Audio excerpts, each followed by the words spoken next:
Good morning. It's 8:30 by the clock on the wall. Today is June 27th, 2024. We are located in the boardroom, room 1284, the St. Croix County Government Center in Hudson, Wisconsin, the county seat. This is the time and the place that have been published for purposes of the June meeting of the St. Croix County Zoning Board of Adjustment. My name is Buck Malik. I'm the chair of the board, and I therefore call it to order. I'll ask the other board members and our alternate, who is here today, to introduce themselves and say where they're from, and then ask the staff members who will be speaking later to introduce themselves. Mr. Peterson? Dave Peterson, citizen member, town of Kinnickinnick. Joe Miller, citizen member, town of Hammond. Greg Caljohns, Board Supervisor, District 14, representing Aaron Prairie, Richmond Township, and a little bit of Warren. Dave Nickham, citizen member, town of Baldwin. Steve Smart, citizen member, town of Hudson. Jason Cheezick, Community Development Director. Mike Wozniak, Land Use Administrator. And Julie Peterson is taking notes and managing the technology for us.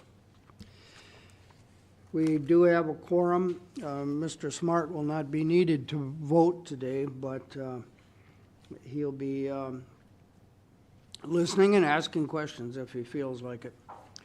We customarily ask whether anyone is aware of any reason to think that the publication of our meeting was defective. There are a couple of laws and some ordinances that apply to publication of our meetings, and if anybody has reason to think that it wasn't done legally and properly this time, please speak up now. They will be deemed to be properly published then.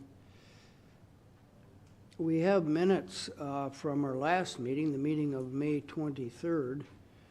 Board members, do you have any edits to the minutes? If not, they'll be deemed approved just the way they were provided by the staff. Are there any edits to suggest? Hearing none, they will be deemed approved. Okay. We have three matters in which to hold hearings and potentially make decisions, but one of them has been pulled from our agenda because of a timing issue pertaining to the staff and the DNR. That's the 200-foot variance from the ordinary high water mark of the Anderson-Lopnow application in the town of Croix. Is that still correct, Mr. Cheezick, that we were not able to remedy that defect? Correct, Mr. Chair. The county has not received comment back from the DNR yet on it. It is up to the board, though, whether or not you want to take and hear anything, because the hearing was noticed properly for today, so you could proceed. Staff would just recommend that there would be no action taken and that until we have the DNR's input, or you can take it and remove it from the agenda like you mentioned, sir. That's a proper decision for the board to make, and let's make it at this time rather than go through the other two hearings and then make that decision whether or not to take up the Anderson-Lopnow matter today. The problem is that under the pertinent natural resources rule in our 118, a municipality like us is supposed to give the DNR 30 days notice and copy of the application materials before the hearing. And we've had some shifts in personnel and didn't make that deadline. And so the Wisconsin DNR did not have the application materials for the full 30 days that they were entitled to. They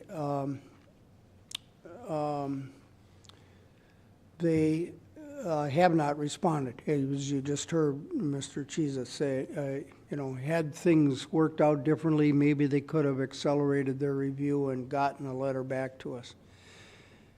in recent months, the role of the DNR has changed somewhat. In a decision upstairs in one of our own courtrooms, it was decided that the DNR recommendation is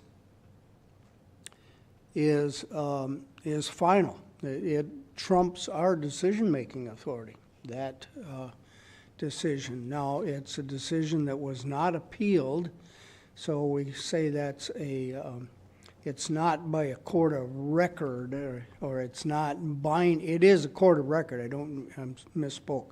It is not binding on other decisions than the very one in which it was made. And the DNR is still debating just how much weight to give that decision from our court in future cases. I would also say that in my opinion, that application, the Anderson-Lopno, is a bit complex. For one thing, it's an after-the-fact application. A large garage has been built, and the question before us is whether we would grant the appropriate variances to make that legally to stay where it is, or whether we would require modifications or even removal. We've had a lot of easier cases, suffice it to say. I'm interested to hear from all of you if you have opinions on that, but I'll just start by saying that in my opinion, we ought to wait until we have the DNR's letter. Mr. Peterson, do you have well, Mr. Miller, you're the ranking, you're the vice chair. I think we ought to just postpone it because we end up with a situation where we've got evidence given today and then we hear it again and we've got to regurgitate the evidence from the previous month. So I'd rather start fresh from the beginning. Mr. Peterson? I would agree with that. Mr. Telejohn? I agree. Mr. Nickum? I agree. Any other arguments to be made? And Mr. Smart, do you have any opinion on it? I agree with this. Yeah. All right, I think we'll do it by motion, though. Correct, and that I would ask the board to consider making a motion to postpone it to the July 25th Board of Adjustment hearing, just so that we are covered and we don't have to republish the notice. All right. So would one of you like to make that motion? Also move as stated. Second? I'll second it. Peterson, Miller. Further debate or discussion? All in favor, vote aye. Aye. It's unanimous. We'll put that off. I assume that's why you're here, Ms. Kusha. Yeah, you can view that as a boon, I guess. Don't forget to stop at the Hudson Grocery Cooperative. No, I'm just joking. Now, if that inconveniences anybody in our audience, sorry, but you heard our reasoning. But that leaves us with these two matters to deal with, the Peterson Town of Katy agricultural resource production use and the O'Galley Township St. Croix Electric Solar Project. The staff has requested that we take the solar project first. I'm of the view that we'll almost certainly be out of here by 10:30, but one can never completely predict with safety. But one of the motivating factors is that the representative of the solar project is subject to the whims of a board like us in Iowa, a 2.5-hour drive from here at 1 o'clock this afternoon. Normally we don't make decisions based on exactly factors like that, but I guess both the board and the applicant have made the request. I assume that we probably have only Mr. Peterson here from the from that file. Yeah. This, Mr. Peterson, if we do take the solar project first and you second, it'll probably mean we'll be at least half an hour, but I would be surprised if we're more than an hour and a half before we would get to you. But I just give you that estimate. It's only an estimate. Of course, we won't take your matter unless you're in the room. But, you know, all things being reasonable. But you can choose either to stay here or to try to find some other use for your time if we do it that way. Board, are you in agreement? I guess it's within my authority to shuffle the thing, but I just as soon have the rest of you on board. Are you okay with that? All right, then we'll take up the solar matter, which must begin on what page of our materials? It begins on page.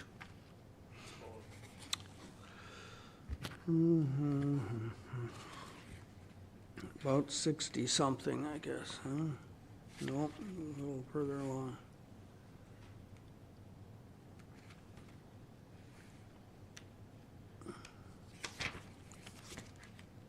Thank you, Mr. Chair and members of the board. 66.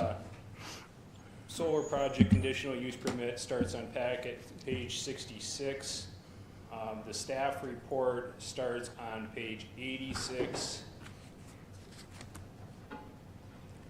This is a very thorough submission of documents regarding the proposed packet. There is some changes since the packet was published, though.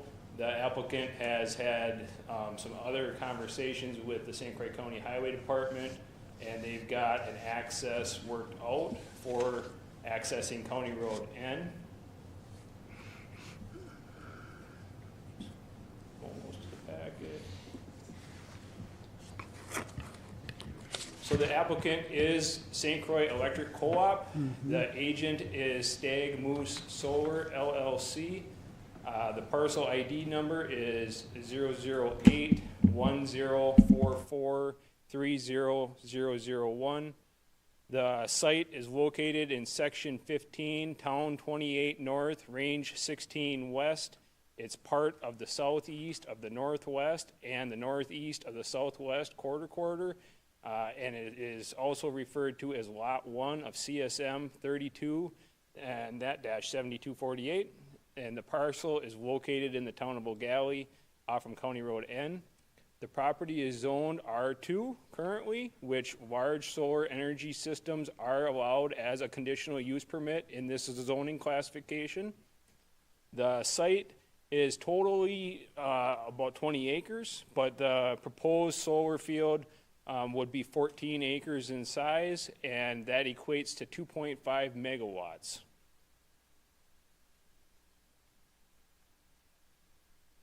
So here's an aerial image of the property. The applicant has leased the land for the solar development from them.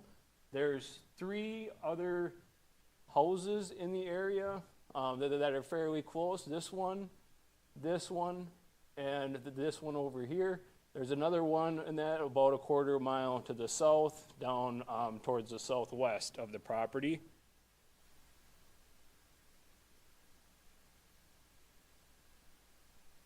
So the whole application submittal does address all of the conditional use criteria.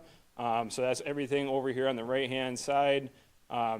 Because it is consistent with the zoning, it's consistent with the comprehensive plan. They have addressed the impact on public health, safety, and general welfare, and also have several measures taken to prevent nuisance, dust, smoke, odor, and other similar issues. So the whole packet of submittal requirements has a permit narrative, the site layout, vegetation management plan for around the panels, and that plan mainly includes pollinator-friendly plants and low height plants, and that so that it doesn't block the panels. They've also submitted a stormwater and erosion control plan. The decommissioning plan, we've got a couple questions on, and we'd want to work with our corporation counsel to make sure that we're good with that. But we've got some more information on that in the findings of fact. There is a deed on that with the submittal for the property, the memo of the lease, the neighborhood list, the specification sheets, and an FAQ, and then some more information about the project and their presentation.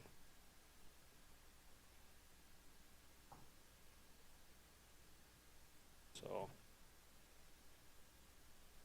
on page 91, talks about the highway department not approving the access, and Greg Haig, our highway engineer, has worked with the applicant, and they do have a solution to that access. So when we look at the ordinance, we have several standards. The first one is that all the panels must be set back at least 25 feet from any property, or 5 feet from a property line and 25 feet from any road. And that is made because the property is accessed by that long strip along the west side, and that to get there, so it's not even close to the road, and they're maintaining at least 5 feet from any of the lot lines. The proposed panels are only going to be up to 10 feet in height, and they have not included a glare analysis report, but they would be able to provide it. I think most of the panels nowadays are automatically anti-glare. As far as the installer or who's going to install it, that is unknown yet, but that would be part of their land use permit submittal that would follow the hearing if the Board of Adjustment approves the application today. And any electrical code or building code requirements would be administered through the town, and they would be following the state of Wisconsin requirements for that.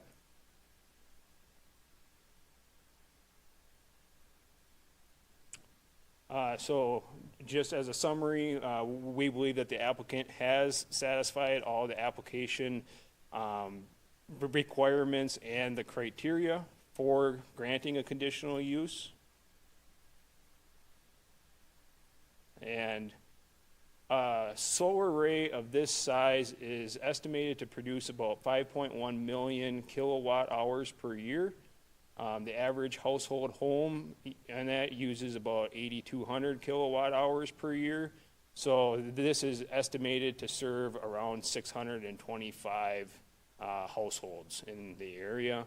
The site was picked in that because of the lines that are in the area, the compatibility with the surrounding uses, and I know that the applicant has been working with the other property owners that have houses close by to try to provide some screening and stuff to help them with the request. The estimated project life is between 30 and 40 years, and it will be removed at the end of the project, or they'll be replaced. Here's kind of a detailed site plan. I can try to zoom in a little bit more. But you can see on the west side here, we've got the access coming out to County Road N. It comes in. We've got our driveway and that along the side here. There's also a site access in the middle of it that is about 15 feet wide. Each row of panels is separated by about 16 feet for access. It is got a fence and that would be surrounding the whole array. That's in that shown with the little blue line with the circles on it. They've got some equipment showing where that would be laid out.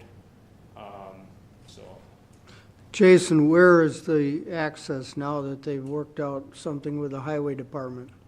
it is still shown in the same spot, and it's more about the type of access and the design of the access, and that to access in that location, so. Oh, you mean like a turn lane or a flaring of the access or rumble strips or that kind of thing? Yeah, Mr. Wozniak. I just comment, Highway provided a specification that they would want to see the access designed to, and I believe the applicant agreed to that. They would have a permitting requirement with Highway so that would be memorialized that way. We do have a copy of it that we could pull up if you're interested in going there, but as far as we're concerned, having a condition that they have to meet any permitting requirements from highway is probably sufficient.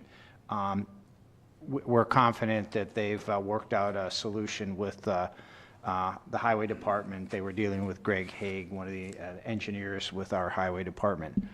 And I just comment just real quick, just to clarify, a couple things have changed.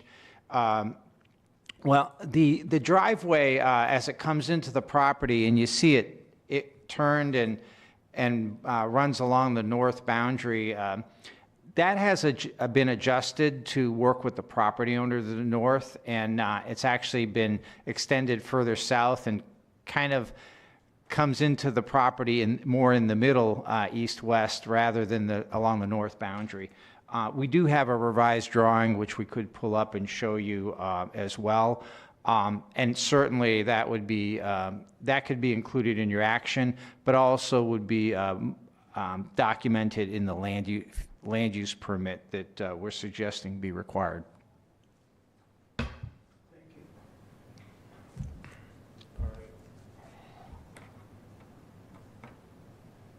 So this shows the zoning of the property and the surrounding property. It is kind of unique that we do have one little household property there that's zoned Ag 1, kind of in the middle, but for the most part, all of the land surrounding the property is zoned R2. There is a little bit of R1 up here to the northwest. And just an aerial, so the current land is being used as a farm field.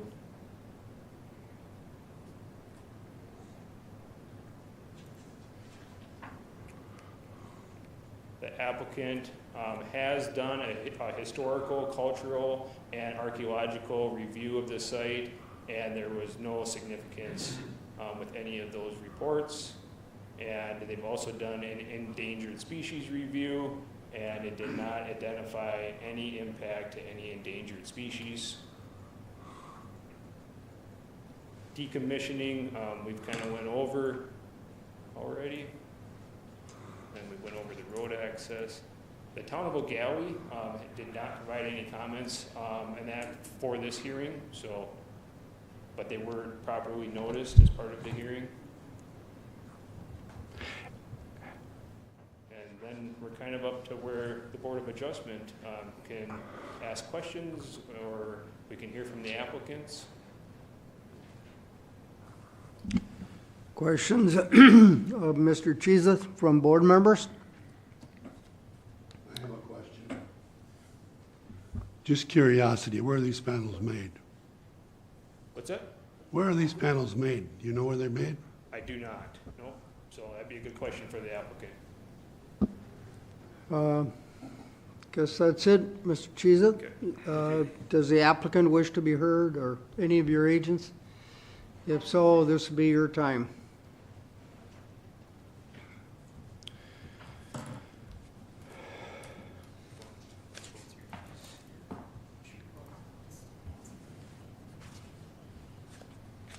Hi, my name's Beth Esser, and I'm with One Energy Renewables. We're working in partnership with St. Croix Electric Cooperative, and Sean Rasmussen from St. Croix Electric Cooperative is here today. So I think Mr. Cheeseth did a good job of presenting the project, and I would be happy to answer any questions that you have. Starting with perhaps the panel question.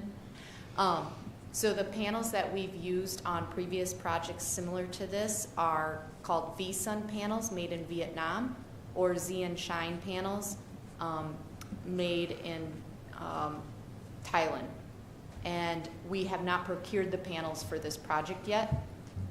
There is an increased domestic manufacturing of panels with recent legislation that has helped to incentivize that.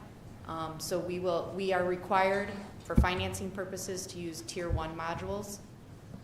So I'm not sure where the panels will be procured from. We procure modules for projects that are built the following year in the fall of this year. So if we're constructing next year, we'll be procuring them in the fall of this year. With respect to the glare analysis, was Jason right that the panels themselves have an anti-glare surface? Yes, and we actually do a glare analysis report, which I did provide after our application was submitted. I emailed that to Mr. Wozniak. Are these panels ones that rotate or change their orientation as the day progresses? Yes, they're bifacial panels, single axis tracking. And so the glare analysis with respect to airports would be, the pertinent airport would be the Baldwin Field? And we do submit also to the FAA, and this passed without any further requirements to submit. I have no more questions. The rest of you? Do the trees to the east shade part of the field in the morning? Is that vegetation tall enough to shade the part of the field? We'll be set back enough from that there won't be any. Our engineers analyze the shading, and they have not indicated any concerns about the trees on the east or the west. Okay. How do you deal with snow removal in the wintertime? On the panels, Yes. because these are single axis tracking, we haven't had any problems with snow removal. That actually, and the panels themselves kind of absorb the sun, of course, so they're melting snow, and they are, there's technology now that assesses weather, and you can stow the panels in a certain direction to help prevent buildup of snow during storm events. So we haven't had any issues with snow or ice buildup on our panels. We have 42 projects in the Midwest, 31 of them being in Wisconsin.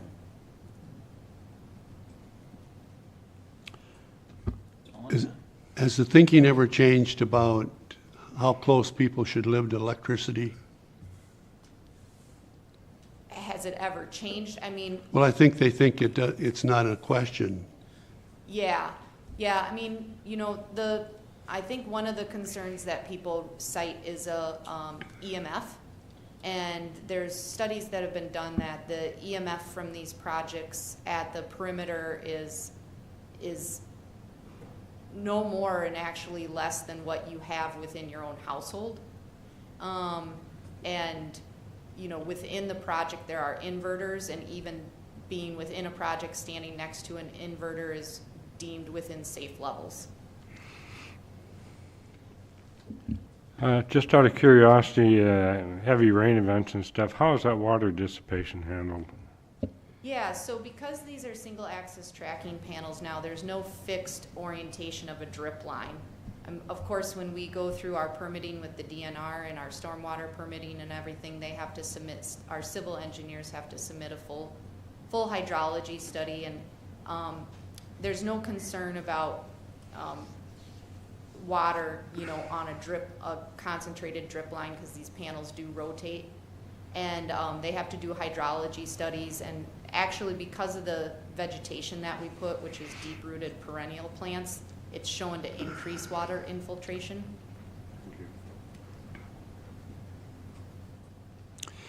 Am I right to understand that the normal rules that apply to electric lines and electric substations with respect to radio frequency interference also apply to this? In other words, that your facility here will not be, will have measures to not interfere with radio traffic in the ham radio bands? Correct. There's been no issues with any of that on any of our projects. All right, we typically, did you have further presentation you want to make? Otherwise, I'll ask if anybody else wants to speak in favor of this. No, I just would offer that what Mr. Wozniak had mentioned about moving the driveway from the north part here. Here's the mouse. So moving it away from here to minimize the construction traffic that this neighbor, Mr. and Mrs. Link, would have. We've moved it down to have it come in here. And I have hard copies of that layout if anybody would like to see that. Oh, and also regarding the traffic safety, so we, as Mr. Wozniak talked about, I have copies of the driveway specifications that Mr. Haig requested that we comply with, and we agreed to. Do you have file copies for the community development file? We received them electronically, and I could pull them up if you were inclined to look at them today, but yes, we do have them on file. And I think regarding the driveway requirements, that, what's happening with that really is under the purview of Highway Department anyways. Understood. All right, does anybody else in the room want to speak in favor of this application? It's not required, but it's allowed. I take it there's no one in the room, since there are only two people in the audience. One's at the podium and the other has been described as an employee of St. Croix Electric, that there's nobody here who wants to speak in opposition to this application, nor anybody who has neutral comments to make as well, so that we've gone through our process with regard to that. Board members, do you have any more questions before I close the hearing? Mr. Cheethat, you have some proposed findings of fact and conclusions of law headed in the direction of approval with conditions, I take it? Correct, Mr. Chair. Well, let me just poll the members first and then see if that's the direction we want to go. I haven't heard, adverse comments from you board members, but let me just poll you to make sure that if the conditions are right, you're leaning in the direction of approving this. Mr. Peterson? Yeah. Mr. Miller? Yeah. Telejohn? Nickum? All right, then I think I could close the hearing unless there's something you think in your proposals, Mr. Cheezit, that's going to trigger a need for more input, more factual input, new documents, more testimony, any of that. No. You're prepared to proceed based on what we've already heard, I take it? Yep. All right, the clock says it's 9:02, so I'm going to officially close the hearing. That means we won't be hearing from the audience or accepting any more documents anymore. Oh, let me just say, I had a fleeting thought to make a part of the record the two documents that Ms. Esser offered. I'll just, we don't need them distributed to the board, but just give them to the staff. And refresh my recollection which ones they were, and I'll give them exhibit numbers. An updated site layout. Site layout? And the traffic safety control and driveway design requirements. Traffic design, okay.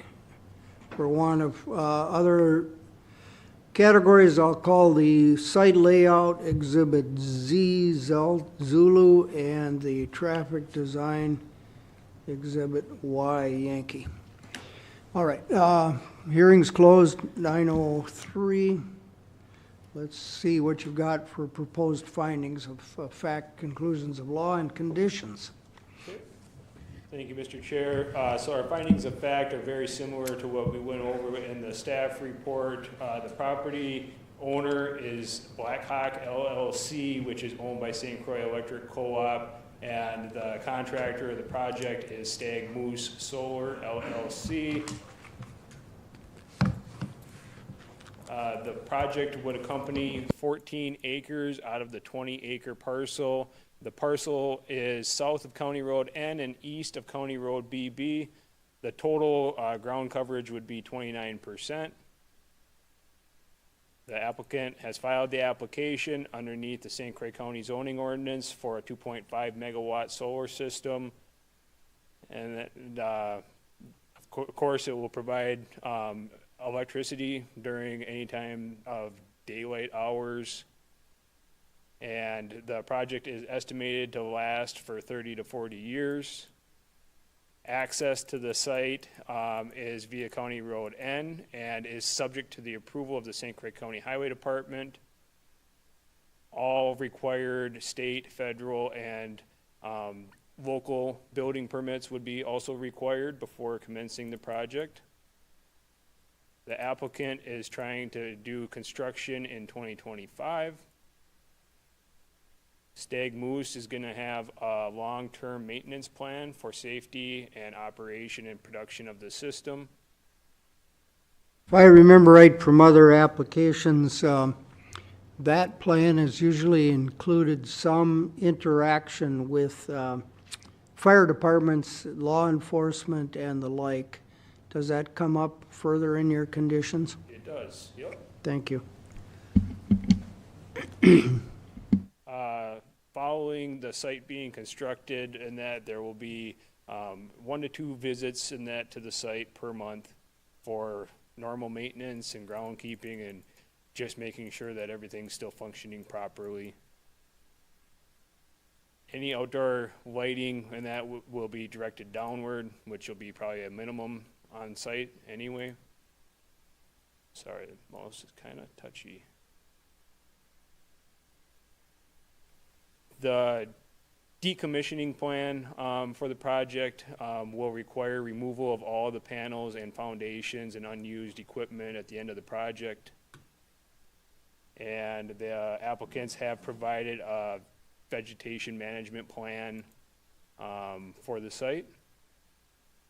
So with that, we can jump into conclusions of law unless you have any findings of fact that you'd like to add. I'll mention that you didn't say it out loud, but for those reviewing this file in the future, there is also financial assurance that will be acceptable to the Corporation Council. Yeah. Thank you. No, you've already got it in there. I'm sorry. I just you didn't say it, and for those who might be reviewing our recording and didn't read it, it's there. Any other findings of fact that the board would like to add? Okay. Conclusions of law.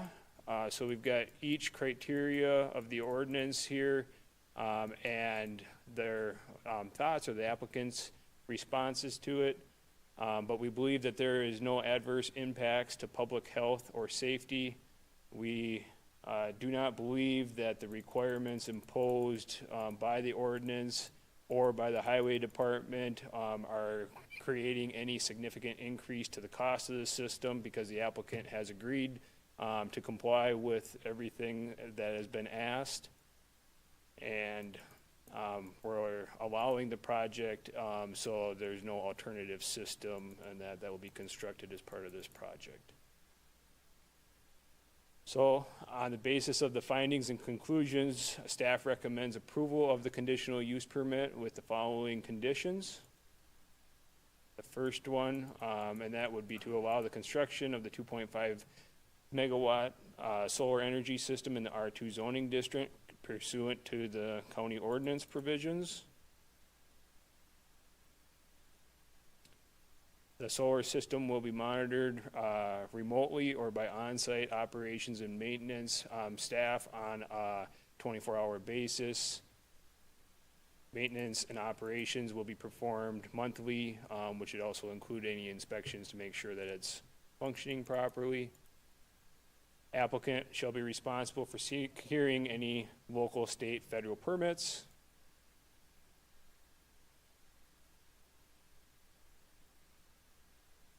The applicant shall, boy, it really jumped down. Any outdoor lighting on site will be directed downward and shielded to avoid glare to the neighboring properties and the road. The proposed site has to be developed as the site plan, and that was just tagged Exhibit Z. And that must be followed, and the applicant shall obtain a land use permit from the county prior to construction on site. The applicant shall provide the vegetation around the panels once they're constructed according to the plan that they have included with their submittal. All signage on the site shall conform to the county's ordinance. The applicant shall provide adequate parking on the project for any employees or vehicles needed so that they're not parking on the road. The applicant shall have 2.5 years from the approval date of the CUP to begin construction, which shouldn't be a problem because it sounds like they're going to build it in 2025. At least 60 days prior to the start of construction, the applicant would provide the county a construction date on the project just in case we have any calls or complaints, and that would also allow us to notify our highway department when the construction might start.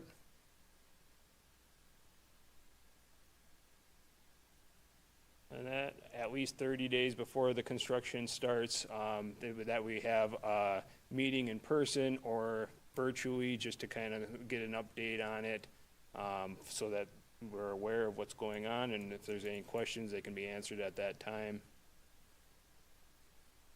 This one, Mr. Chair, is the one that you referred to before. At least 30 days prior to the start of construction, St. Croix Electric or Stag Moose will have an on-site meeting inviting local emergency responders, fire departments to discuss any emergency concerns, and that during the construction and after construction for the site, and any available emergency action plans would be then provided, and that to the responders. The concern in that with solar array like this and just the relative newness in that to our departments and responders is that we haven't seen in a lot of them yet. And so if we have a grass fire or something about spraying water and stuff and what's going to be hot and that kind of stuff. And the last sentence there is, training shall be provided as requested on that upon request, and that going forward in future years too. So and maybe there's something that develops and there might be a need for future training.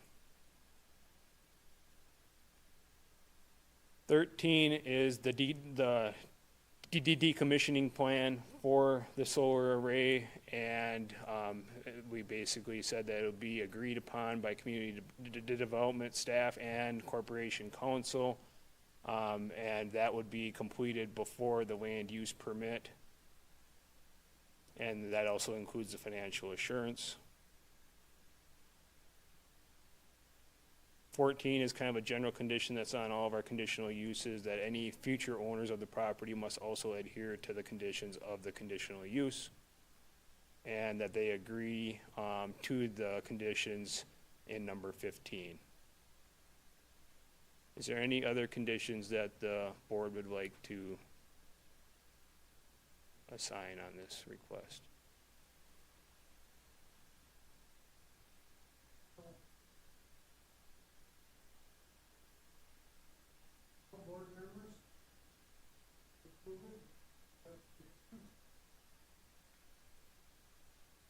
I'll make a motion that we approve this application as presented.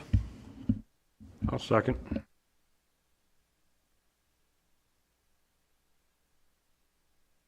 Yes, I was on, Mr. Cheeset made a comment and I'm asking the chair, if there was a burning barrel and it started on fire, the grass destroyed this, would that person be liable to replace this? Just curiosity. There certainly is an argument to be made that the person who starts a fire and lets it get out of control is responsible for all damage that occurs as a result. But there would have to be, it's not exactly that simple, cause and effect. It would certainly be a key factor. There'd be factual questions, and there might be some legal questions too. Are you thinking of upping your homeowner's insurance for the fire that you're going to start? No, the company does that on its own. No, Mr. Cheez just mentioned that, and I thought that was kind of interesting.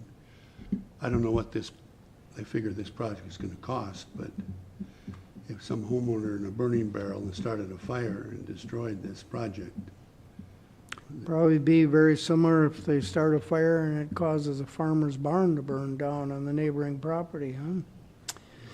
Or Yeah. it reaches over to your home and destroys your home, you know, a neighboring property.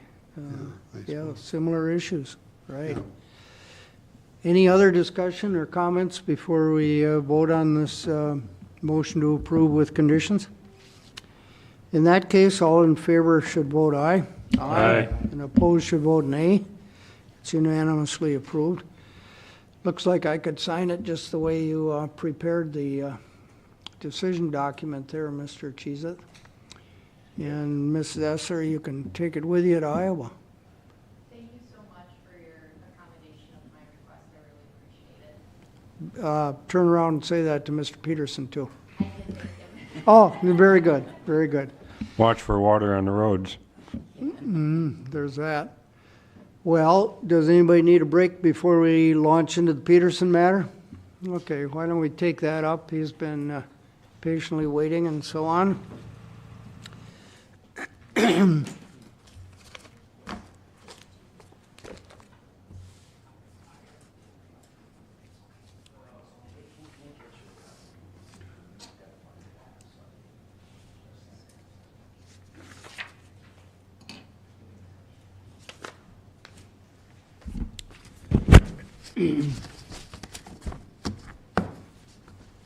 Well, as I remember it, we kept the hearing open because we were expecting that we would have some more facts to answer the questions that we left hanging last month.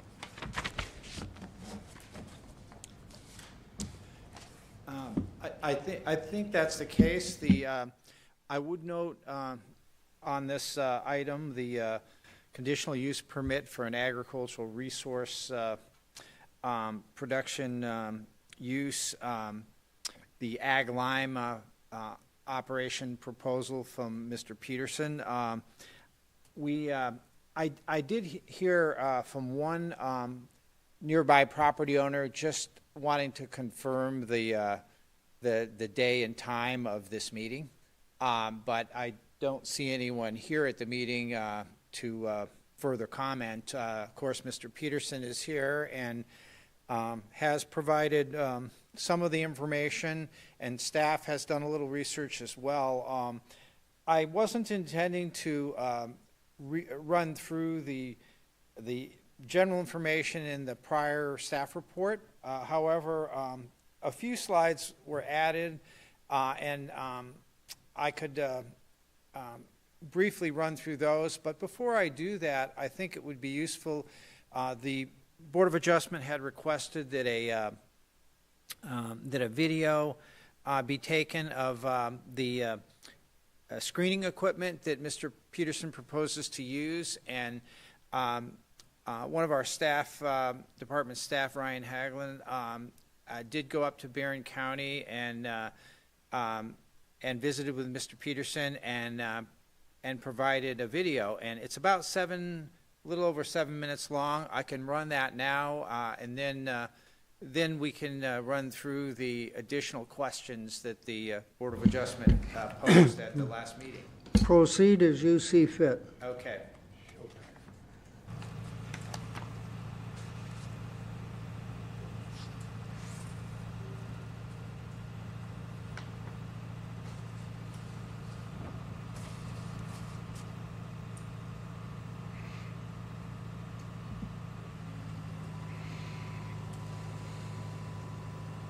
I think you can get a good idea of the size,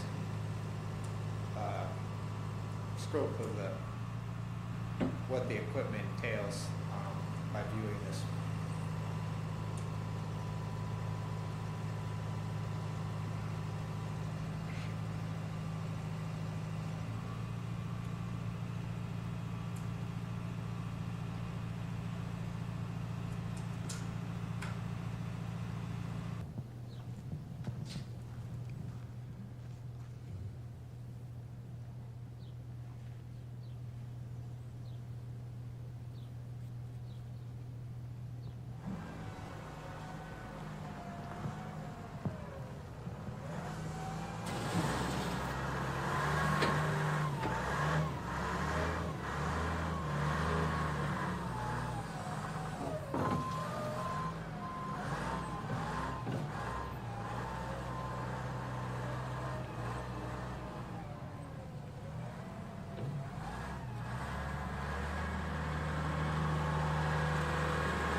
just note that in talking with Ryan Haglund, who took this video, Ryan indicated that there wasn't a whole lot of dust generated by the processing that he observed and videoed, and I think what you're seeing is pretty indicative of what he experienced.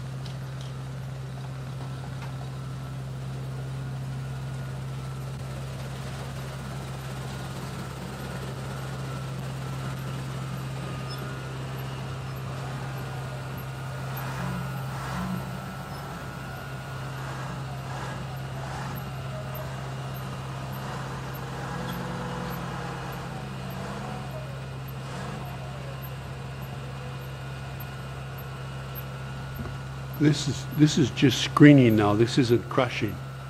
Yes, Mr. Peterson has not proposed crushing as part of this operation with this proposal.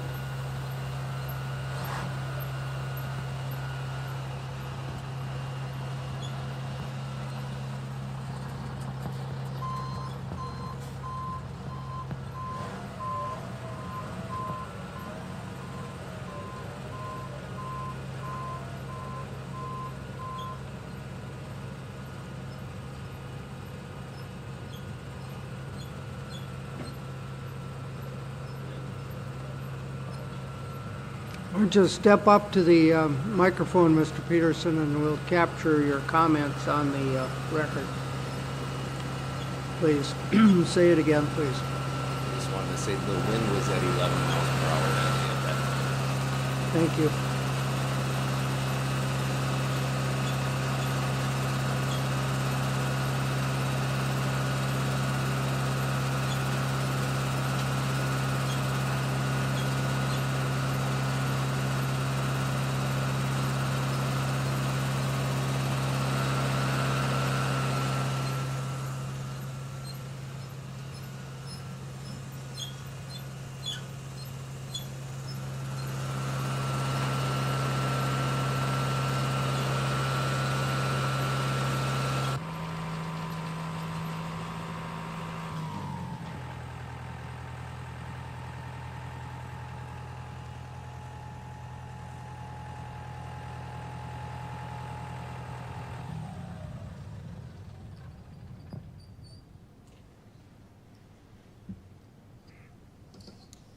Mr. Wozniak, I understand that's the very same machine that is proposed to be used. Yes, that's correct. It is.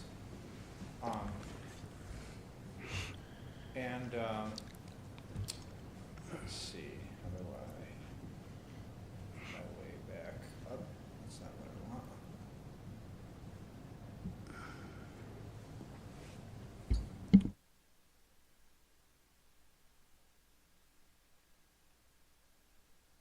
Bear with me a moment and I'll get down to or up to our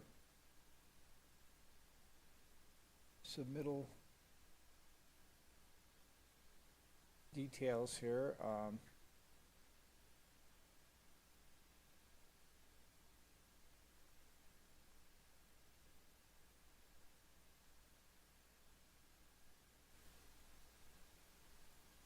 Let's see.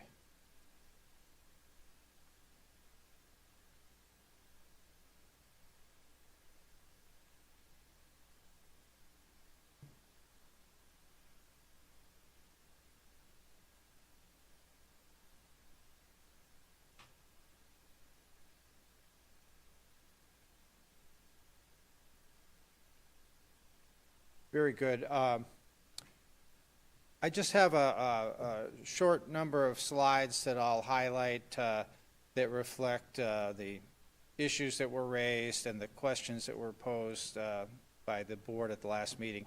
The comments were received from the neighboring property owners, as the board would recall, and they centered around potential health or environmental concerns, dust, maybe noise. potentially traffic generated by the use, and hence potential impacts on property values or use and enjoyment of neighboring residential properties. You know, I'd remind the board it's a 30-acre site that Mr. Peterson has acquired for this use, and the processing, production of the ag line products would be occurring roughly in the central part of the 30-acre property in a depressed area from the former sand and gravel borrow pit that existed for a number of years prior to the site coming under county zoning. The board had asked for the video at the last meeting, and so as you can see, we have provided that. Also asked for screener specifications. Those were included with the packet materials, and you got to see the Finley Model 683 in action, and both visually to see it and to see it how it actually works and functions. And you also asked for some information or clarification on normal wind speed and direction for the site. And our staff did some research on this, and the data we found available through various sites, actually, it's all pretty consistent. It appears that the average wind speeds fall in the 7 to 10 miles per hour range, but of course, it varies based on meteorological conditions. So you're going to have storm events and fronts come through with higher gusts, and you're going to have calm days that relate to those average wind speeds. But again, the average is in that 7 to 10 on a monthly basis, including through the summer months. And so that 11 mile per hour wind speed that was occurring when that video was taken might fall close to the normal average range. Wind direction is pretty variable too. During the summer months, if there was a typical, it would be from the south, but it can be from the southwest or the southeast. However, that's very variable, again, depending on current meteorological conditions. And in the winter months, it would tend to be more typically from the north, whether it's the northwest prevailing or sometimes the northeast. So again, there's a lot of variation in wind speed and based on current meteorological conditions. You asked for some additional details from Mr. Peterson on the truck traffic, and this slide here, I passed on the additional clarification or information that Mr. Peterson has provided. If you have any questions for him about this, of course he's here and can maybe better answer them than I could. He still indicates estimating 1 to 2 trucks a day average for the entire year to be bringing acquired material, limestone material. The breaks down on the high end, 365 days times 2, 22.5 tons per truck. He has given a number of 16, basically 16 tons a year brought into the site and screened. 50 to 75% of the acquired limestone material will be sold and taken back off the site. Some of the trucks hauling in will be loaded, but most will likely leave empty. So 1 to 2 trucks dumping material and leaving empty, and 1 to 1.5 trucks yearly average per day will be coming in empty and leaving with finished product.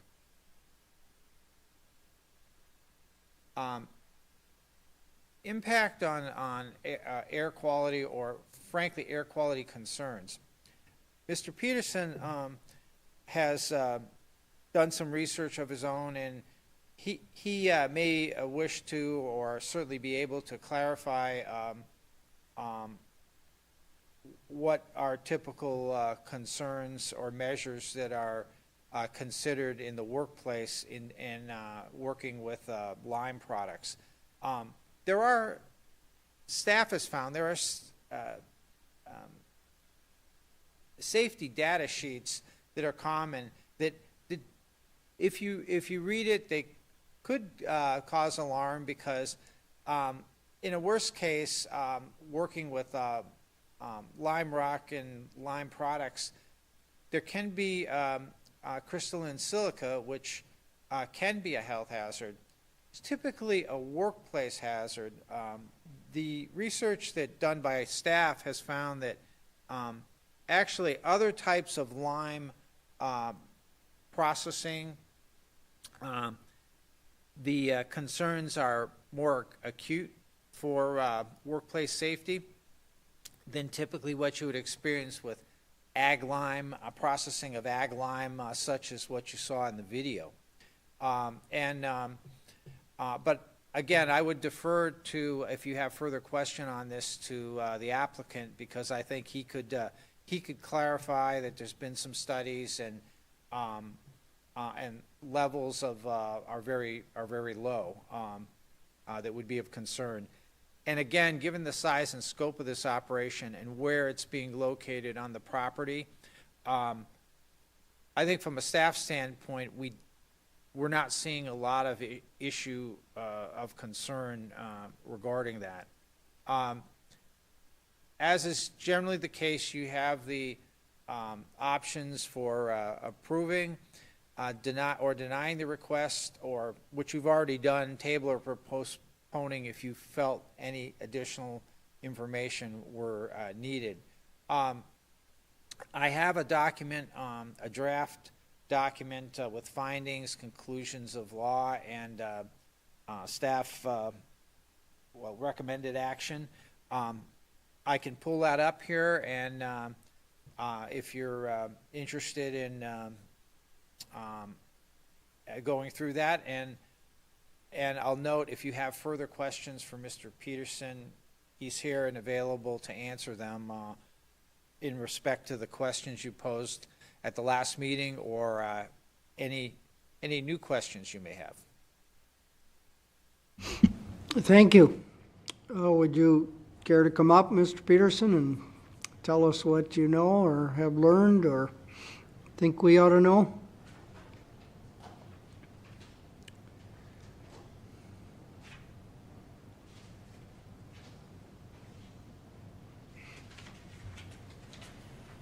Morning. Good morning.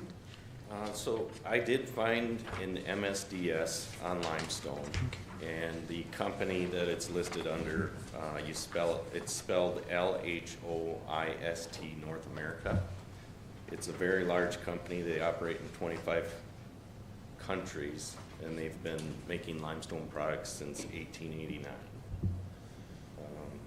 So this MSDS, I'm just going to highlight some of the main points. That's a material safety data sheet? Correct. Thank you. So it's typically a data sheet that you have to have on file if you're producing that, and say you get inspected by OSHA or MSHA. An employee has to have access to it so they can see the dangers that are posed by working there. And I'm just going to go over what I have highlighted here.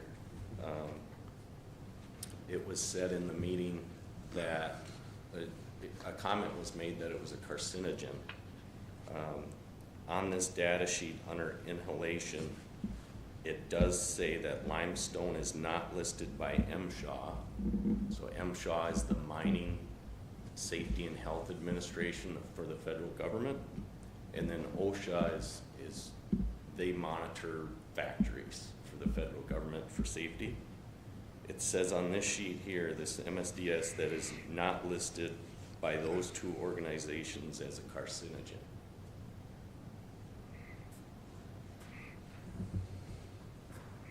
Thank you. We'll make a copy of that, part of our record. Why don't we call that Exhibit Z, and you can turn it in when you leave.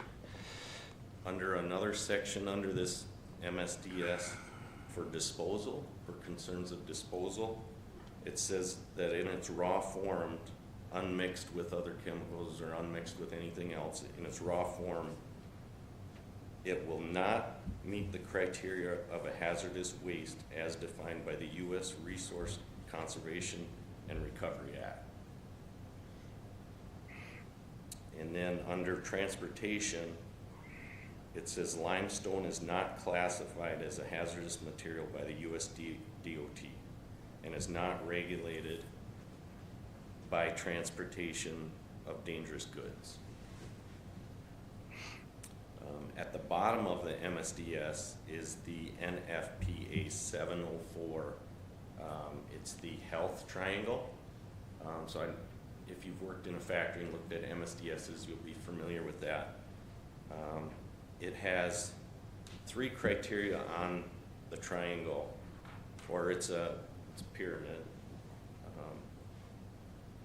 And it falls under, there's a health standard or a health indicator, there's a flammability indicator and a reactivity indicator. So under reactivity, it's a 0, which means there's nothing that it reacts with, or it's a 0. And it's on a scale from 1 to 4, with 4 being the worst. Under flammability, it's a 0, and under health, it is a 1. So I looked up the NFPA 704 definitions, and I looked up the health and blew it up. And under 1, it says exposure would cause irritation with only minor residual injury. And then 2 and 3 and 4, of course, get worse from there. Okay, that's all part of the same document that we're going to call Exhibit Z, is it? Yes. Good. Thank you for your research. That's reassuring. So then also, as I mentioned in the last meeting, I've worked in mining for 12 or 13 years now, and specifically I was in charge of a 200-acre quarry, limestone quarry, south of the site that I purchased for 30 acres. It is owned by County Materials, and that's who I work for. And I guess a little story on this, it's relevant in that MSHA does monitor dust and hazard levels of employees at the site. When they inspect, and they inspect that site yearly, every couple years as they determine they need to do it, they will do a noise test on the employees they choose to do the noise test on, and they will do a dust test. So what they do is they put monitors on these individuals, and at this site, it's a 12-hour shift, and they monitor them the whole 12-hour shift, and then they get back to, it was myself, because I was overseeing that on if action needs to be taken to protect the employees further than what they were. So in this instance, the employees had no PPE on. They don't use PPE. It's available if they want to put a dust mask on, they can, but they're not required. And just for reference, when a dust monitor is put on, there's no filter on that's exposed to whatever the employee is exposed to. So this was done from what I can recall, and it's on the website, and I have directions on this exhibit on the back on how to get to this document on the website. It lists the years, and I believe it's 2018, and they did it in, I think it's 2022 again. And they monitored, let's see, dust on the dry screen plant operator.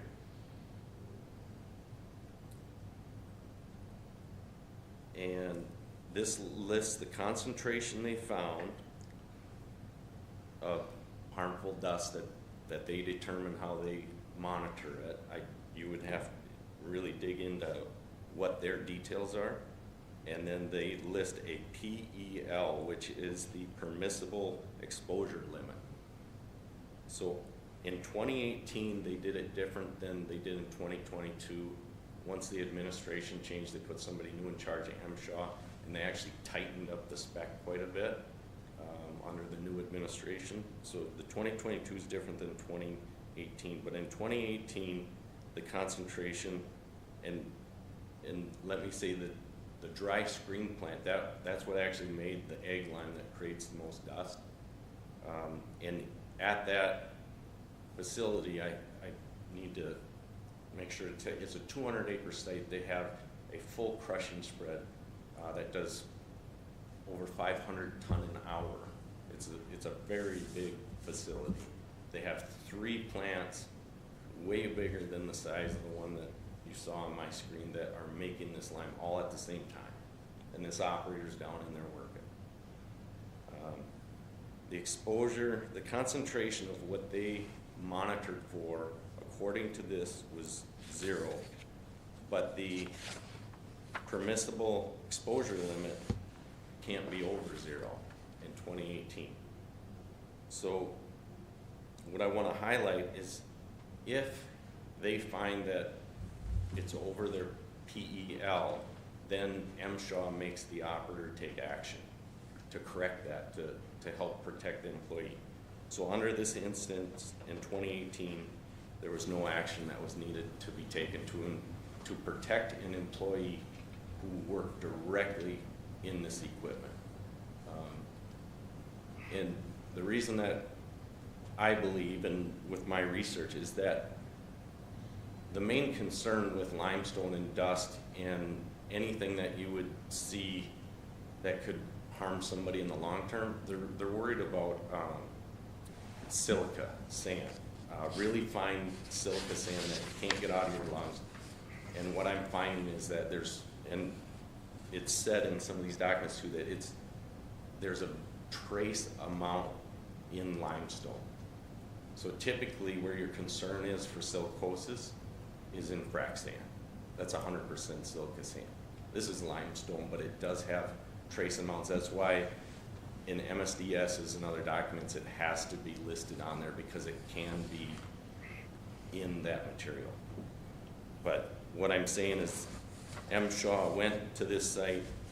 The employees are not required to be having masks or respirators on. In 2020, with the new updated, more tight tolerances for employees to protect them better, they put the monitor on the crusher operator. So this is right down right next to the big crusher making the most dust. And the concentration was 3.03. The PEL in that year, so the permissible exposure limit was 10. So it was under half of what they would require. If it went over 10, then steps would have to be taken to protect the employee. And the steps usually start with a mask has to be put on that employee at all times. So What was the date of that examination again? So this was 5/25/2021. Thank you. So no action was taken, no PPE was required. May we make a copy of that part of our record also? Yes. Okay, So that'll that be, was for the Spring Lake Quarry. why? And then I also was able to find the Weezer Concrete products out of Rush River. And these are both, well, the Spring Valley one is 100% sure that that's limestone. This says River City Pit. I wanted to have another one, and they put it on the Washington screening operator in 2023, and the dust on that one was a 0, and no PPE was required also. All right. That can be exhibit Y.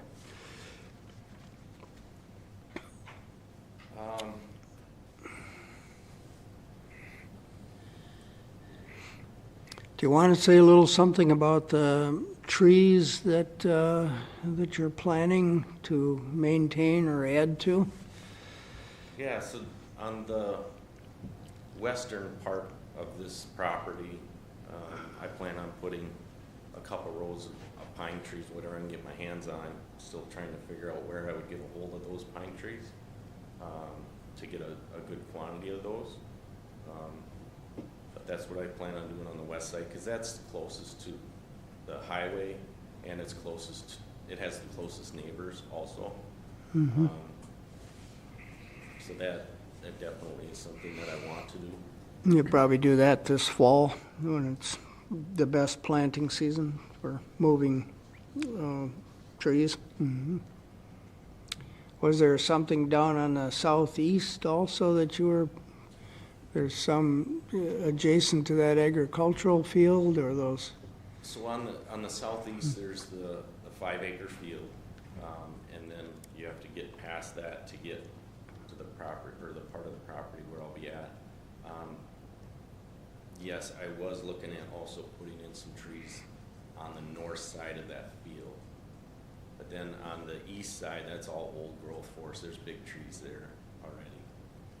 Most of them are on, or some of them are on your property and some are on the neighbor's property, is that correct? Yeah.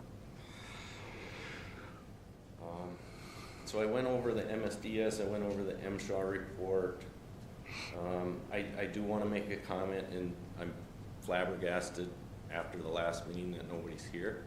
I don't know why that is, because I haven't spoken to anybody, but I did go to the town meeting and nobody was there this month.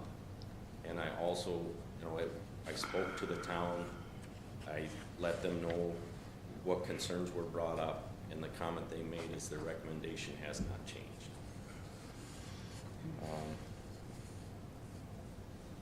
I do want to give just a quick example. We brought up the tonnage. It was around 16,000 ton is where I figure if I can get this thing going, hopefully I can get to that amount. 16,000 ton being brought in.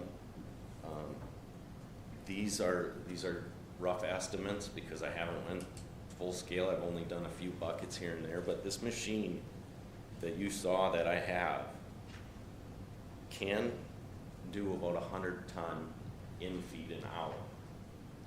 So if I feed 100 ton in feed an hour and I can get a 10-hour day in, and say I get 4 days that I can run in a week, that's 4,000 ton I get through that screener in a week.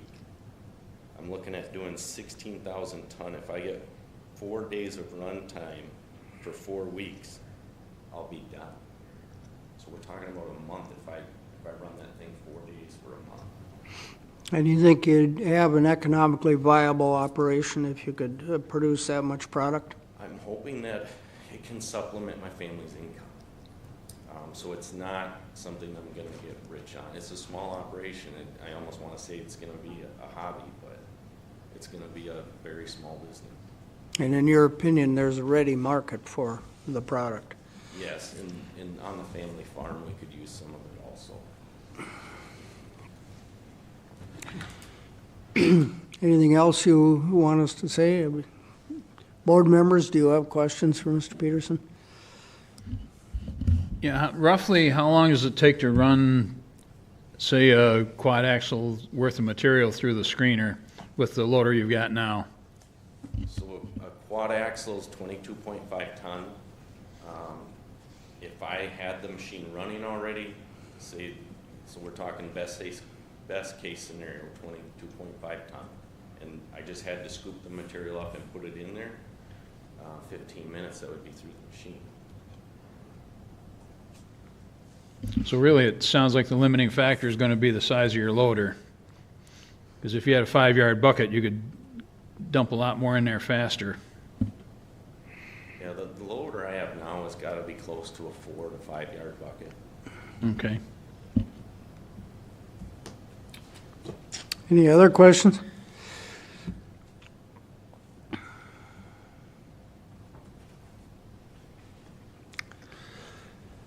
Mr. Wozniak, you've Is there anything else you want to say, other than you've got the proposed decision if we're going to go ahead on this, I take it? Yes, and Yeah. if you would like, I mean, I could pull that up, also get Mr. Peterson. Well, let me first determine if we should close the hearing or not. I'll just make one quick comment. I did go out there and do a site visit, and based on putting the machine in the center of the pit, I didn't really see any residents that close where this would have any adverse effect. As he pointed out, the closest neighbor is to the west, and if the wind's coming out of the south, it should not be a factor for him.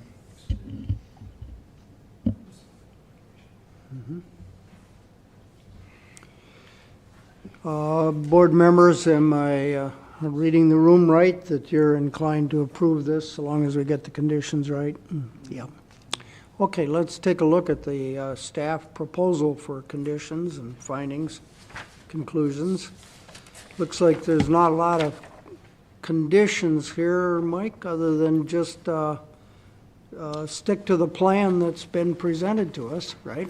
That's correct. I mean, honestly, the thinking we had as staff, it is pretty straightforward proposal for what, and the size and scope is limited of what Mr. Peterson intends to do for the processing production. I think the only thought staff had is if the board felt there were any other measures to manage dust or had any questions, which you did pose about proposed plantings. Because it's in the center part and in the depressed area on the 30-acre site, and again, the limited size scope, we just felt that the potential concerns would be limited, and highway seems to be okay with the existing access for the volume of truck traffic. If anything were to change, which would probably require a review by the Board of Adjustment, then highway might revisit it, but they haven't indicated any permit is required at this time. I just comment that this is unusual. It's an unusual operation compared to our other non-metallic mines, which they get deeper and deeper as things go on. And when they're first set up, there's an overburden of soil typically that's removed before the operation gets to its productive material. And that overburden is available to be bermed up around the edges of the property and potentially to be various kinds of vegetation planted on the berm so that the noise and dust impacts to the neighbors become less and less as time passes.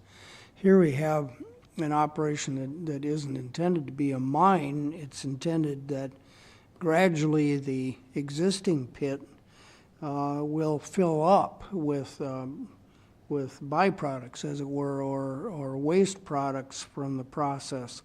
The good limestone that comes out of the crusher and is sold to be applied on farm fields will leave, but what doesn't fit that definition will remain behind. So as time passes, there will be the potential for more dust, more noise, more potentially noxious things for the neighbors to deal with.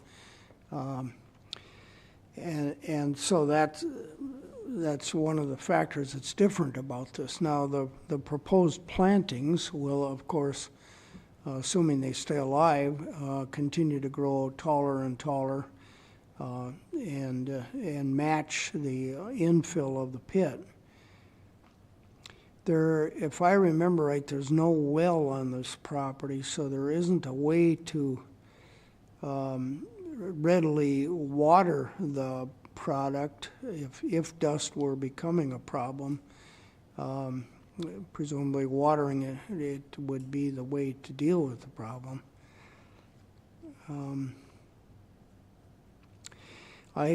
One of the things, you know, we routinely with our non-metallic mines, just by the nature of the state law, we review them every 5 years. They are 5-year permits.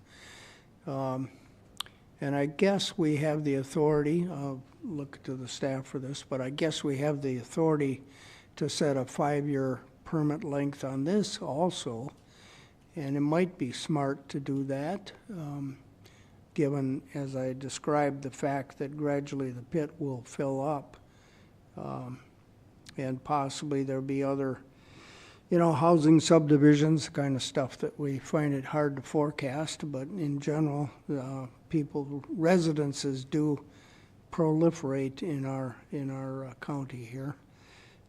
So there might be kind of a changing neighborhood over the years. That's all that occurs to me. Do the rest of you have comments or discussion you want to engage in?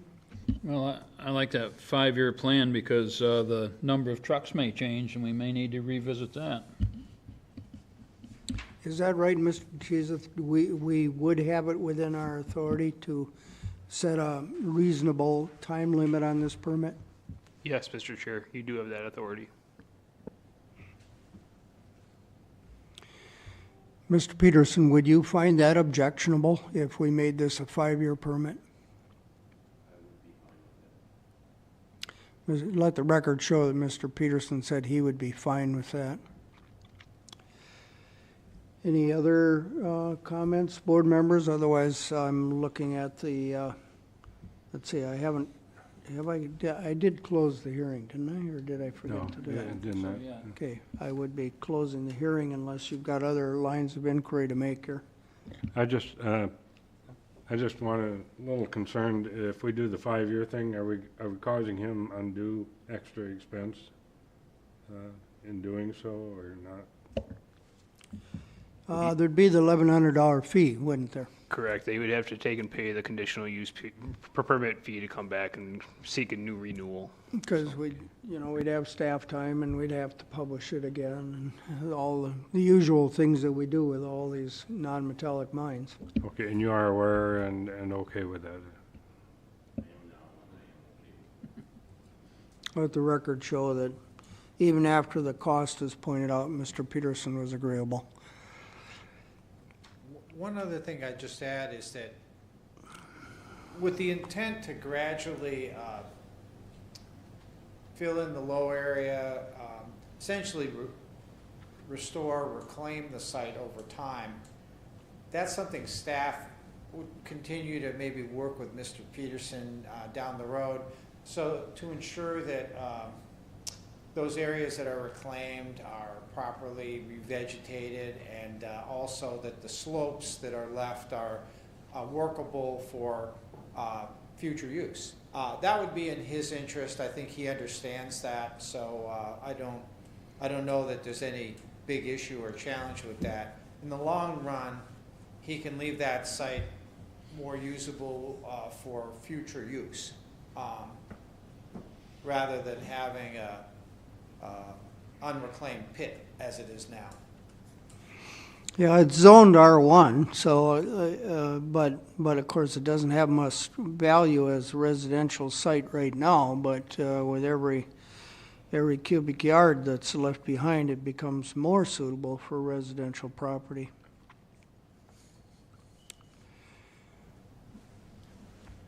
Well, it's 10:03 according to the clock, and I'm going to therefore close the hearing, declare the hearing closed.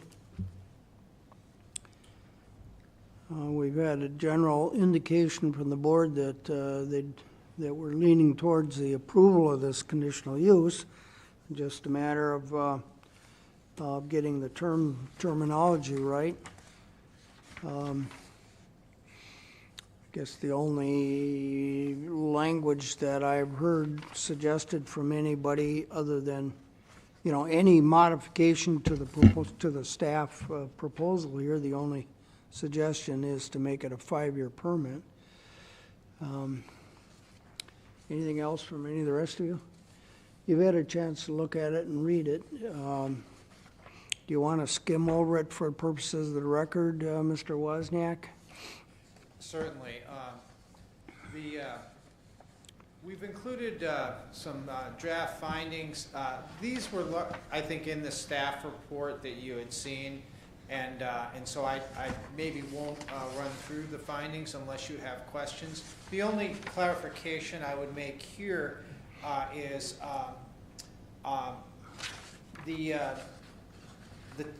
Mr. Peterson indicated he did go back to the town board and visited with them again, and they've didn't offer any further comment to the county, and but were satisfied, remain satisfied with his request. So I'd suggest that our findings of fact to have a couple or three additions to them. One addition was that would be that, and we could call this number 9, under the findings of fact part, which is the first part, it could be something like Mr. Peterson attended another town board meeting, and town board appeared satisfied with his proposal, and no one appeared in opposition. Okay. Some words like that. I'll wait while you type. Town meeting.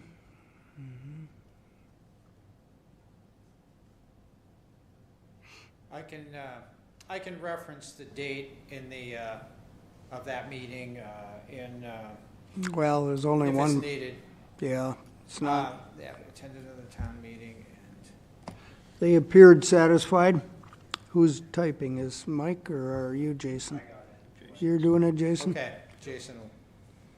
And they appeared satisfied?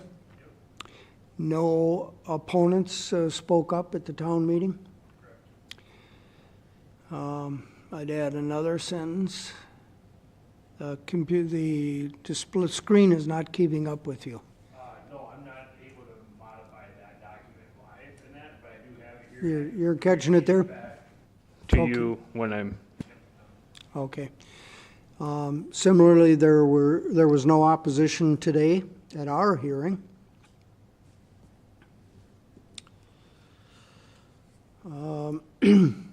Mr. Peter, a new number, Mr. Peterson, the applicant,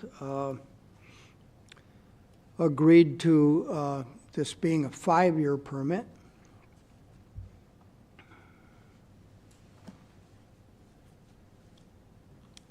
Did I forget something? Or did that cover it all? I think you got it all.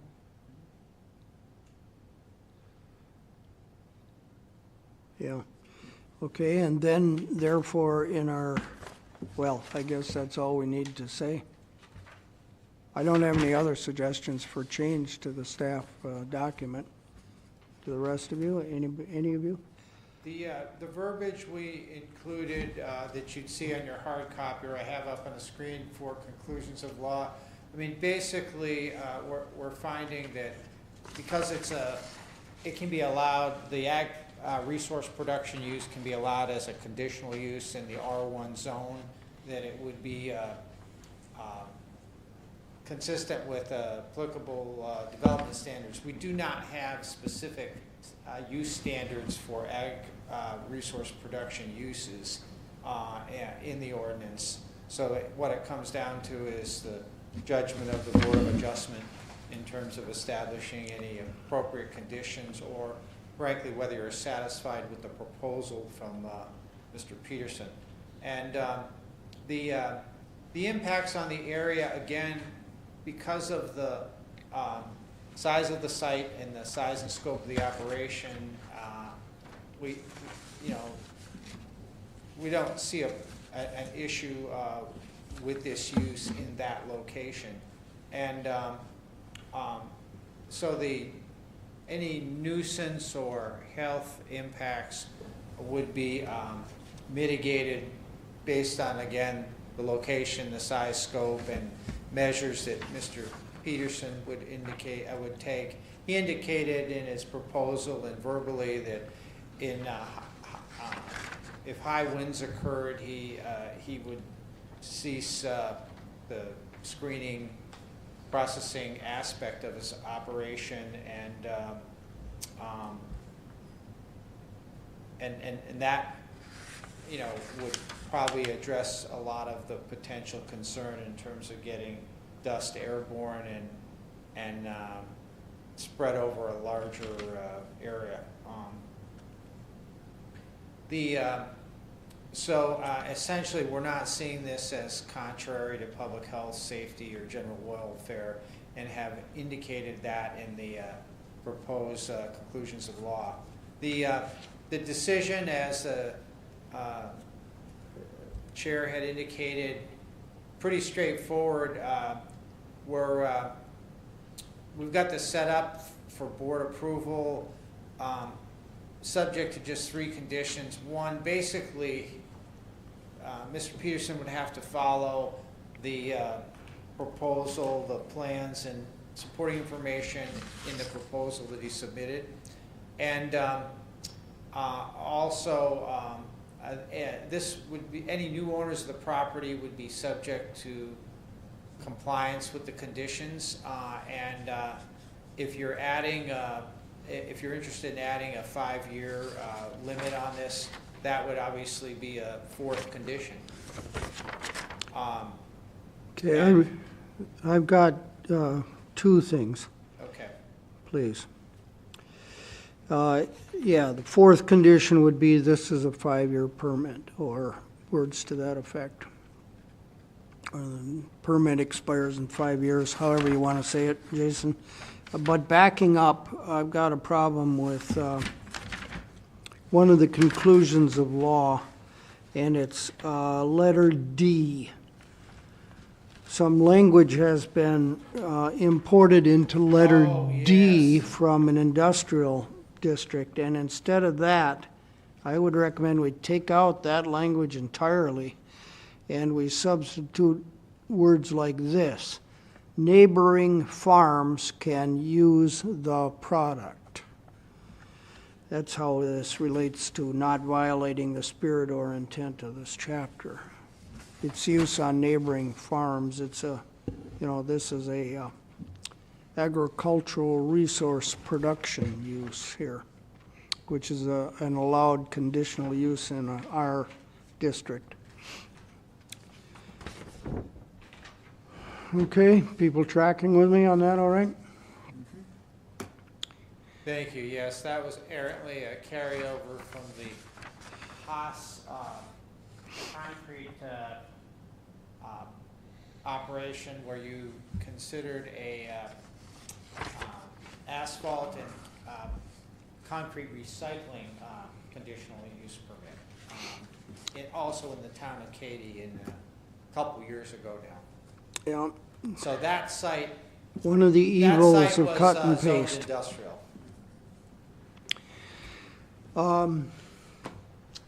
That said, I think we're probably ready for a motion to approve with the revised findings and the conditions. Unless somebody I'll has. make a motion to approve. Tell John gets the glory of making the motion. I gotta speak sometime. Yes, yes. Would you like to make a speech too? This would be a good chance. I'll second it. Mr. Nickum seconds it. Have we hammered it enough, or does it need a little more hammering? All in favor, vote aye. Aye. Opposed, nay. It's unanimously approved then. Thank you. I just know we'll revise and final up these 2 decision documents and have them available for the chair to sign tomorrow. Okay, good. Looks like a rainy day tomorrow, a good day to work on files, huh? Yes, yes. I would note for the board, just for your July meeting, we have had 3 applications a couple for duplex, conditional use permits for duplexes, and one contractor yard conditional use permit request. And you would have the variance that you talked about today carried over. And also, you had requested an update on the Baldwin Airport, Twin Cities Skydiving Airport campground, and the progress being made by the owner to meet conditions established by the Board of Adjustment. We've been in contact and are following up, and will inspect the property and be prepared to provide you an update. And we anticipate that Mr. McCauley will attend the meeting and further endeavor to answer your questions on how he's proceeding to meet your requirements established in the CUP.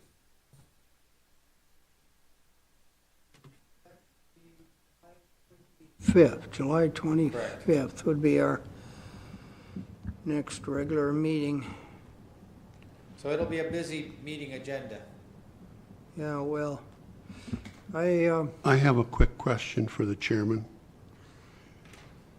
Your comment about the DNR, if they make a comment like, we don't want this approved, it's over? that's what one of the judges upstairs decided in a Hudson case, Okay. in which and that had been the way the law was up until around 2001. The DNR had what we colloquially have called veto authority, so that their understanding of the application of NR 118 controlled decisions pertains exclusively to the Riverway District, of course, but yeah. But I don't think the DNR is going to want to exercise authority that way. I think they're going to want to leave the decisions to local governments, but naturally they want us to listen to their advice. I was just going to say, there's actually one additional item coming up in July that I errantly didn't mention, and that is a conditional use permit in the Riverway for a beach nourishment plan, basically to deposit some dredge spoils on the Highline Beach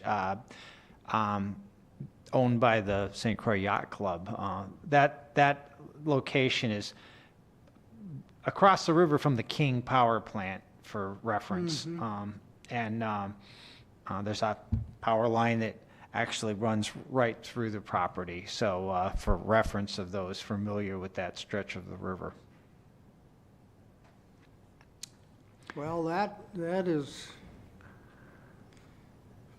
does the National Park Service get a say in that too? Because arguably that could have an effect on the free flow of the water, free flow of National Wild and Scenic River. You know, the Park Service had a say in the bridge. Yes, they did. Big deal, and courts upheld that until Congress, said in this particular case, the bridge, we want the bridge more than we care about impacting the free flow of the river. But I guess the basic underlying law would give the Park Service a right at least to be consulted. Without getting into the issues that we would consider, because it's not on this agenda, the applicant is dealing with the DNR on a dredging permit, and the DNR referred the applicant to the county for what they might want to do above the ordinary high water mark.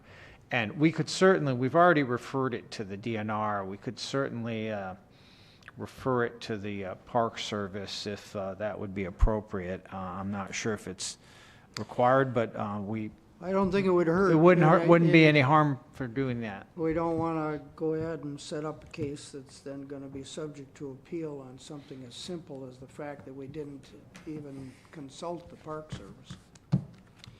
Certainly. You have contacts there other Yes. than the superintendent, Craig Hansen, Yes. so you can do that?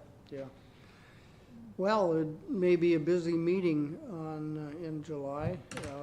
If it begins to look like we might need 2 days, then let us know at the earliest opportunity, because it could impact personal schedules here in a serious way. I think I'll be here, Steve. I am planning to go to the EAA, over at Oshkosh, the air show, the day before, and making it there and back the same day. So I may be a little even foggier than I normally am. Oh, and we have that. We have the election of the vice chair Yeah, for the let's Board of schedule- Adjustment too, because Mr. Miller. has indicated that he'd rather not be vice chair. He's got a full plate as it is. And Mr. Peterson has indicated he'd be a candidate if, you know, you want him. So it's, anybody else is free to be a candidate also for that role of vice chair. But, you know, consistent with Mr. Miller's thinking, if I should not make it back in time for the meeting, he might prefer that the election occur before the meeting, before delving into the hearings. So just be alert for that. If there's going to be any bribery to determine who becomes the vice chair, get it in early. I just happen to have some brochures if anybody. Illinois. Yard signs? Little levity there, huh? I guess. Anything else we should talk about of a procedural nature for the next meeting? No. Okay, well, thanks everybody for being here and hanging in. And I think we'll continue to welcome you, Mr. Smart. Even if you're not voting for the day, sitting in with us and asking whatever questions you think are pertinent. Well, it's good learning from each of you. Hopefully you're learning good stuff rather than bad. And you'll continue to have training opportunities. There's another webinar coming up within the next few days, I think. And Just had one last night. oh, last night. Okay, that's the one I was thinking of. On the commission. Oh, yeah. Okay, that's it till I'll declare us adjourned at 10:22.